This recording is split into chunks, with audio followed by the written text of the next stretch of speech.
નમસ્કાર દર્શક મિત્રો, હું હર્ષુ પરમાર સહયોગ દ્વારા પ્રસ્તુત ન્યૂઝ 20 ગુજરાતીમાં આપ સૌ દર્શક મિત્રોનું હાર્દિક સ્વાગત કરું છું। જોઈએ આજના મુખ્ય સમાચારો। જૂનાગઢ મહાનગરપાલિકા દ્વારા સ્વચ્છતા હી સેવા પખવાડિયાની ઉજવણીના કાર્યક્રમ અંતર્ગત ગુજરાત રાજ્ય યોગ બોર્ડ અને મહાનગરપાલિકા દ્વારા મોતીબાગ ખાતે સફાઈ અભિયાન હાથ ધરવામાં આવ્યું। શહેરમાં વિવિધ જગ્યાઓ પર સ્વચ્છતા હી સેવા અંતર્ગત શેરી નાટક યોજવામાં આવી અને શહેરના જાહેર શૌચાલયો અને બાગ બગીચાની સફાઈ તેમજ શાળાઓમાં સ્વચ્છતા શપથ લેવડાવવામાં આવ્યા હતા અને પ્રતિબંધિત પ્લાસ્ટિક વિશેની જાણકારી આપવામાં આવી હતી। 2 ઓક્ટોબર મહાત્મા ગાંધીજીના જન્મજયંતિ નિમિત્તે શ્રદ્ધાંજલિ અર્પણ કરવામાં સમગ્ર ભારતમાં સ્વચ્છતા માટેના જન આંદોલનની ઉજવણી કરવામાં આવે છે। તેમજ આ દિવસને સ્વચ્છ ભારત દિવસ તરીકે ઉજવવામાં આવે છે। સ્વચ્છતા માટેના સ્વૈચ્છિક અને સામૂહિક પ્રયાસોને મજબૂત બનાવવા સ્વચ્છતા હી સેવા પખવાડિયાની ઉજવણી કરવામાં આવી રહી છે।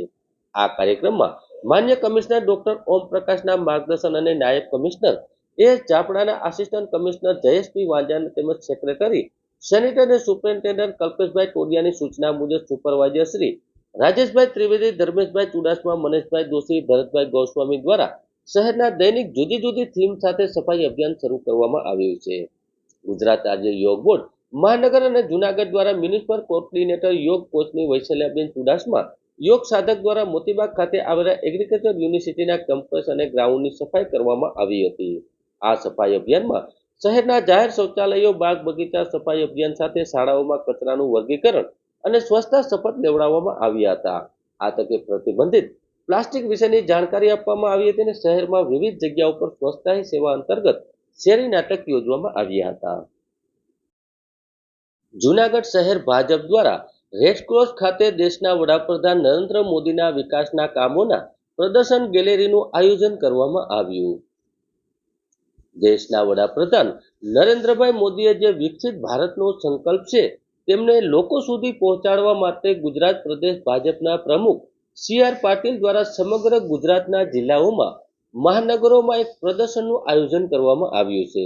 આ પ્રદર્શનમાં વડાપ્રધાન નરેન્દ્રભાઈ મોદીનો ભારતનો વિકાસ કઈ રીતે કરી રહ્યા હતા, જેમાં વિવિધ ક્ષેત્રમાં આરોગ્ય, સ્ટાર્ટઅપ ઇન્ડિયા, વિદ્યાર્થીઓ માટે હોય કે જે શહીદો થયા છે કે ભારતના આઝાદ કરવા માટે ક્યાંક પોતાનું બલિદાન આપ્યું છે તેવા લોકોને યાદ કરવા માટે અને જે રીતે ભારતનો વિકાસ થઈ રહ્યો છે સમગ્ર જિલ્લાઓમાં મહાનગરપાલિકાઓમાં આ ગેલેરીના માધ્યમથી લોકોને અવગત કરવા માટે લોકોએ આ જોઈ શકે અને લોકોને ક્યાંક ભૂલ નહીં તો ફૂલની પાકડી લોકોએ આ વિકાસમાં ઉપયોગી થઈ શકે તે માટે 3 દિવસ સુધી આ પ્રદર્શન જૂનાગઢ મહાનગરપાલિકા ભારતીય જનતા પાર્ટી દ્વારા ખુલ્લું મૂકવામાં આવ્યું છે।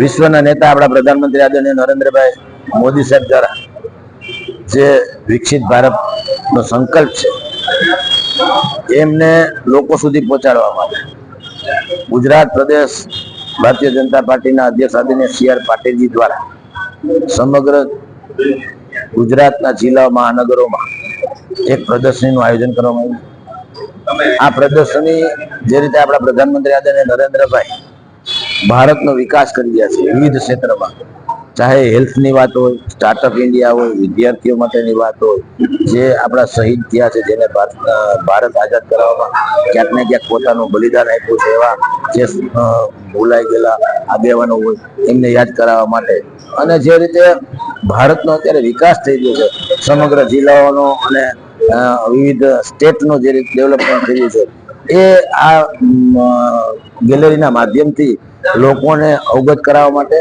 લોકો આ જોઈ શકે અને આમાં પોતાનો પણ ક્યાંક ને ફૂલની તો ફૂલની પાકડી રૂપે આપણે ભારતના વિકાસમાં ક્યાંક ને ક્યાંક ઉપયોગી થઈ શકીએ એના માટે 3 દિવસ સુધી આ ગેલેરી જુનાગઢ ભારતીય જનતા પાર્ટી જુનાગઢ મહાનગર દ્વારા આજે ખુલ્લી મૂકવામાં આવી છે। હું જુનાગઢની જનતાને, આપણા સૌ કાર્યકર્તાને અને જુનાગઢના સમર્થકોને આહવાન કરું છું કે જે રીતે પ્રધાનમંત્રી આદરણીય નરેન્દ્રભાઈ મોદી સાહેબ દ્વારા જે આ વિકસિત ભારત સંકલ્પ છે એને કઈ રીતે ડેવલપ કરે છે એ જોવા માટે આપ પણ સૌ ઉપસ્થિત થાવ, આ ગેલેરીની અવશ્ય મુલાકાત કરો અને જે રીતે ભારત વિકાસ કરી રહ્યું છે એમાંથી આ કઈ રીતે આગળ વધી રહ્યું છે આપ પણ જોઈ શકો અને આપને પણ આ વસ્તુ ખબર પડે એના ભાગ સ્વરૂપે આજે આ ગેલેરી ખુલ્લી મૂકવામાં આવી છે।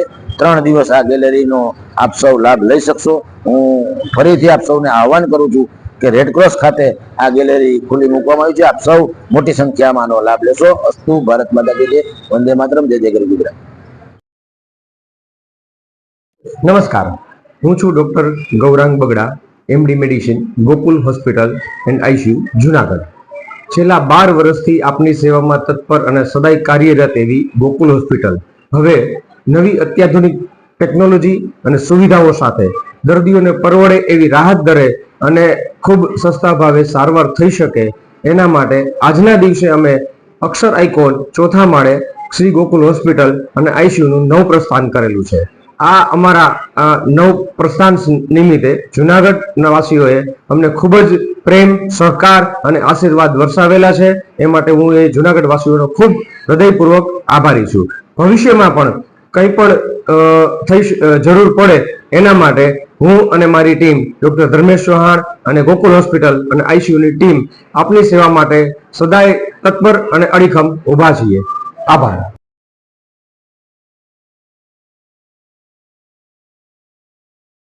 નમસ્કાર, હું ડૉક્ટર ધર્મેશ ચૌહાણ. હું અને ડૉક્ટર ગૌરાંગ બગડા આમ તો છેલ્લા 12 વર્ષથી જુનાગઢ અને એની આસપાસના વિસ્તારોના જે દર્દીઓ છે એમની સેવા કરી રહ્યા છીએ.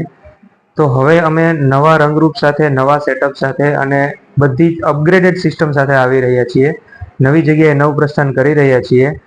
તો આ નવી હોસ્પિટલની અંદર તમને 2D ઇકો, ટીએમટી, નવા એડવાન્સ વેન્ટિલેટર, ડિફિબ્રિલેટર, કોઈ પણ પ્રકારના લીવર, હૃદય, ફેફસાના રોગો, પેટના રોગો, આંતરડાના રોગો અને એટેકના જે દર્દીઓ છે એ છે, દમ છે, અસ્થમા છે કે મગજના વિવિધ રોગો છતાં ઓપરેશન દરમિયાન કે ઓપરેશન બાદ પણ કોઈ કોમ્પ્લિકેશન થયું હોય એ દરેક પ્રકારના દર્દીઓની સારવાર અમે અહીંયા ઉપલબ્ધ કરાવી છે. જે 12 વર્ષથી અમે કરતા આવ્યા છીએ એના કરતાં પણ વધારે એડવાન્સ ટેકનોલોજી સાથે આવીએ છીએ અને આશા છે કે આપ સૌ જ્યારે પણ જરૂર પડે ત્યારે એનો લાભ લેશો. અમારો એક જ મંત્ર છે કે દર્દીઓને પરવડે એવા રેટમાં જુનાગઢ લેવલની બેસ્ટ સારવાર આપવી એ જ અમારો મંત્ર છે. Thank you very much. આભાર. સ્વામિનારાયણ ભગવાનની જય. આપને સર્વને આનંદના સમાચાર આપતા અંતરમાં હરખ ઉભરાય છે. બીએપીએસ સ્વામિનારાયણ સંસ્થાના આધ્યાત્મિક વડા પરમ પૂજ્ય મહંત સ્વામી મહારાજ આજે 92 વર્ષની ઉંમરે જુનાગઢ શહેર અને સોરઠના ભક્તોને લાભ આપવા માટે જુનાગઢ અક્ષર મંદિરને આંગણે પધારી રહ્યા છે. અત્યારે બાઈ ભાઈ, બાળકો, વડીલો તમામ હરિભક્તો સેવાની અંદર જોડાઈ ગયા છે અને પૂર ઝડપે અત્યારે તૈયારી પણ ચાલી રહી છે. આપ બધાને પણ અત્રે લાભ લેવા માટે હાર્દિક નિમંત્રણ છે. પરમ પૂજ્ય મહંત સ્વામી મહારાજ 1 ઓક્ટોબરથી 13 ઓક્ટોબર એટલે કે 13 દિવસ સુધી આપણને અદ્ભુત દર્શન સમાગમનો લાભ આપવાના છે. તો દરેક ભાવિક જનતાને એનો લાભ લેવા માટે અમારું ભાવભર્યું હાર્દિક નિમંત્રણ છે. જય સ્વામિનારાયણ. જૂનાગઢ મહાનગરપાલિકાની કેટલ પાઉન્ડ શાખા દ્વારા શહેરમાં જાહેર રસ્તા પરથી ગૌવંશ પકડવાની કામગીરી કાર્યરત કરવામાં આવી. મહાનગરપાલિકા જૂનાગઢના માન્ય કમિશનર ડોક્ટર ઓમ પ્રકાશની સૂચના મુજબ નાયબ કમિશનર એસ ઝાપડા અને આસિસ્ટન્ટ કમિશનર જયેશપી વાજાના માર્ગદર્શન હેઠળ જૂનાગઢ મહાનગરપાલિકાને હદ વિસ્તારમાં રખડતા ભટકતા જાહેર માર્ગો ઉપર અડચણરૂપ થતા ગૌવંશને અટકાવવા અને જાહેરમાં અનધિકૃત ઘાસચારો વેચતા ઇસમોને પકડવા માટે જૂનાગઢ મહાનગરપાલિકાના પ્રોજેક્ટ ઓફિસર HK ચુડાસમાને કેટલ પાઉન્ડ સુપરવાઇઝર રાજેશભાઈ પરમારના સુપરવાઇઝિંગ હેઠળ શહેરમાંથી 25 ગૌવંશો પકડવામાં આવ્યા. 14 ગૌવંશને સરકારની ગૌ પોષણ યોજના હેઠળ લાભ મેળવતી અન્ય ગૌશાળામાં મોકલવામાં આવ્યા. આજ દિન સુધીમાં 402 ગૌવંશ પકડવામાં આવ્યા છે અને 443 ગૌવંશને સરકારની ગૌ પોષણ યોજના હેઠળ લાભ મેળવતી અન્ય ગૌશાળામાં મોકલવામાં આવ્યા છે.